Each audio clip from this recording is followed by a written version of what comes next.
Hello and welcome everybody to another episode of the BSP Podcast. Wow, took a week off, but here we go. It was well worth the wait. I hope everybody enjoyed this weekend because James Harden is a Philadelphia 76er. And man, oh man, was it just absolutely electric. Both games against the T-Wolves and then the Knicks in Madison Square Garden, primetime TV on a Sunday afternoon. And man, did they deliver. The absolute cohesion and chemistry between Joel Embiid and James Harden at this early stage of the game, 2 games in, is absolutely absurd. And good luck to the rest of the NBA because these guys, bro, man, dominant. 2 of the top guys in the NBA just absolutely knowing where each other are, how to get them the ball, knows what their strengths are, knows where they can make the basket, how to get them open. It's just crazy how this team is just completely different in the matter of 2 weeks, adding one guy, getting rid of one guy and bringing in another one, swapping point guards. If you're watching on YouTube right now, giving the little air quotes, but make sure you go subscribe to the BSP podcast because we are coming at you with hella Sixers coverage moving forward here on another Trilly in 10. Wow. I don't even know how I'm going to try to keep this in 10 minutes. I can go on and on and on about how insane this 2 past games are. When the opening press conference, last time talked about it, I wanted James Harden to come out. I wanted to make it feel like it's 0-1. Like it's AI and the Sixers then going on that championship run. And man, he's living up to it. Absolutely living up to it. Where you get a triple-double in your second game. Not just a regular, Ben Simmons stat line triple-double, get the rebounds, boards. He's scoring 29 points, scored 30 points the night before, giving you 16 assists, 10 boards. First guy to do it since AI in 05 to score that many points, assists, rebounds. The guy's just doing it all for you. And I just love the chip on his shoulder that he's had in these press conferences after these games where he knows he can do it. He knows, looking at him and Embiid together on the court, bro, they see it. They know it. They feel it. That they can do something special here. And just Harden coming out and being like open about it. Yeah. I needed something different. I wanted to be in Philadelphia the whole time. I tried to make it work. My body was hurt. I've had the bad hamstrings. I've tried to get my body right the past couple months of the season here. I knew KD was hurt. Kyrie's not playing. I tried just being out there, even though my body wasn't 100% right. That's why he took the 2 weeks off. And to do it and be open about it in New York City, in Madison Square Garden, in your second game on national primetime television, electric. I retweeted a thing on Twitter today. Make sure you go follow me at Brendan Petrilli and at the BSP Podcast too to follow along. But one of the New York Daily News, I think it was, yeah. The headline, Big Apple #1 enemy, James Harden and the Philadelphia 76ers uni. You can see it on YouTube here if the camera wants to focus. But Brooklyn Dodger. What a caption, bro. The Brooklyn Dodger torches Knicks in NYC return, then hits MSG fans with, "It felt like we were in Philly." Damn right it did. Philadelphia, you see it in the NFL, take over cities, especially when you're going two hours up to 95 to MSG. You don't think we're not going to take advantage of that on a Saturday afternoon? Absolutely electric. You could hear the MVP chants for Joel at the free throw line at the very beginning of the game. Awesome. Absolutely awesome. Electric. I just keep going with superlatives at this point. I think that's what's going to be the caption for the video and the title. It's just a bunch of Philadelphia 76ers name the superlative, because that's where it's going right now.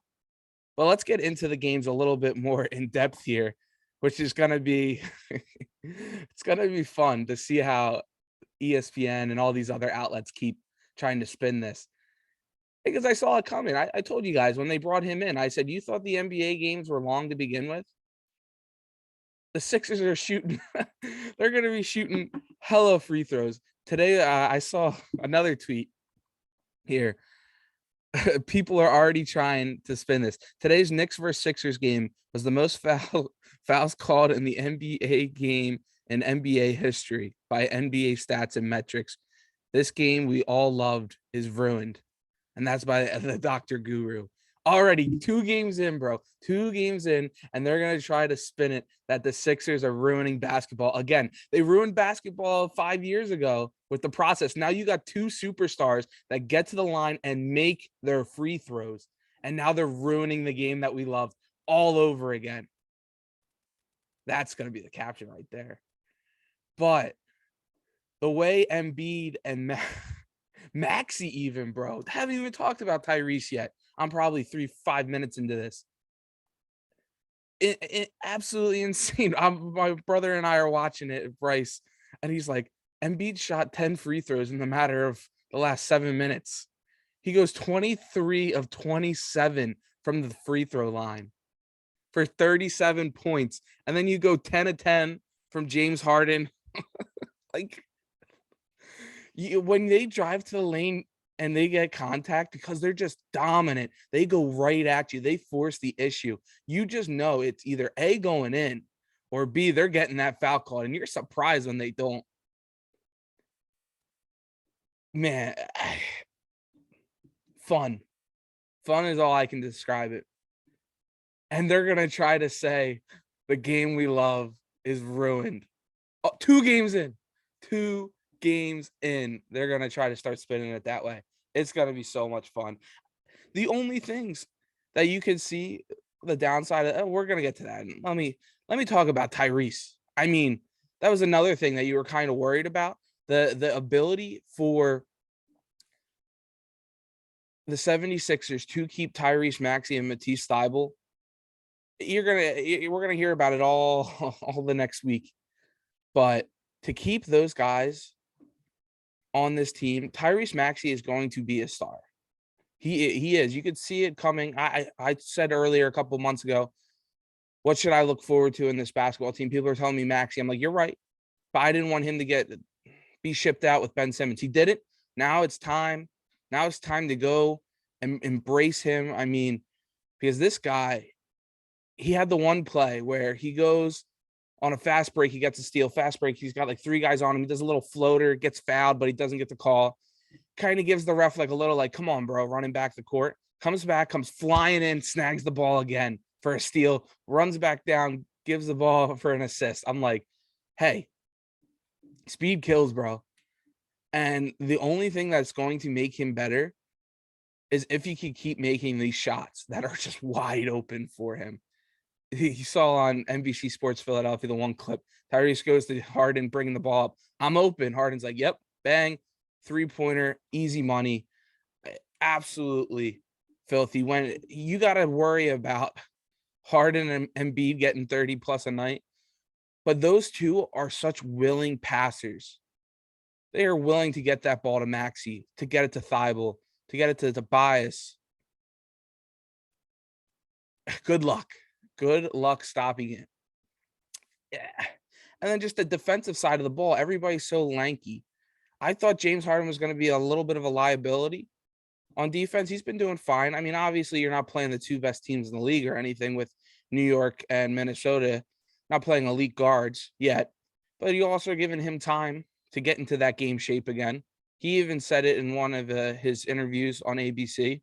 He's like, yeah, I'm in good shape right now, but I love to play basketball. This is what I love to do. I'll work myself back into it. I feel pretty good, but I know I can be better. And that's what you like to hear. You like that he knows he can be better and he wants to be better. You saw after the Minnesota game, Embiid and him are working out in the back locker room area, lifting some weights, trying to get some extra work in, because they knew that game was cake for them. They didn't put any work in, and they both scored 30 points. They're getting that drive. They have that push. They have that want. They know that they can do it. And man, it's exciting. Now, the only downsides, not even downsides when you're blowing teams out, but things that you're going to have to look at when you're playing against better competition and tighter games here is figuring out a way to get Tobias Harris comfortable, figuring out ways to get Matisse Thybulle to start knocking down these 3-point shots. To give Matisse credit, he shoots them. He's willing to shoot the three. I mean, he only shot 2 today. But the other games, he's always willing to try to knock it down. They're bricks most of the time, but he's not afraid to do it. And if he just keeps going, keeps working after games, before games on that 3-point shot, unlike other people that have been here in the past, it'll come. And you saw that with Maxey, the way he's developed that 3-point shot. You saw the way Embiid's developed a 3-point shot. I'm not worried about him. My biggest concern is Tobias Harris. Because Tobias is a poor man's Harden a little bit. If, a bigger guy, one-on-one, drives to the basket a lot, can kind of shoot, but, not fast, not really that strong. But he's not Tobias doesn't see the court as well as Harden or Embiid does right now. He's not on that wavelength with them, and he's kind of lost out there. That's the biggest thing for the Sixers now, is finding ways to get him, Danny Green, Niang, Paul Millsap into that groove with them, because those two are dominant. They're going to go get you 30 plus each a night. But you got to get these other guys on that same page where they can get you 10 points maybe, That's all you're asking. 5 to 10 points, knock down a 3-pointer or 2, drive to the basket and play defense. And I think they can do that. But Tobias has just got to find that area where, if it's letting Tobias, what you kind of saw today with Doc, letting Tobias out there with the second unit and let him run it, let him be the guy, not have the ball in his hands where he can go try to get comfortable, knock some shots down.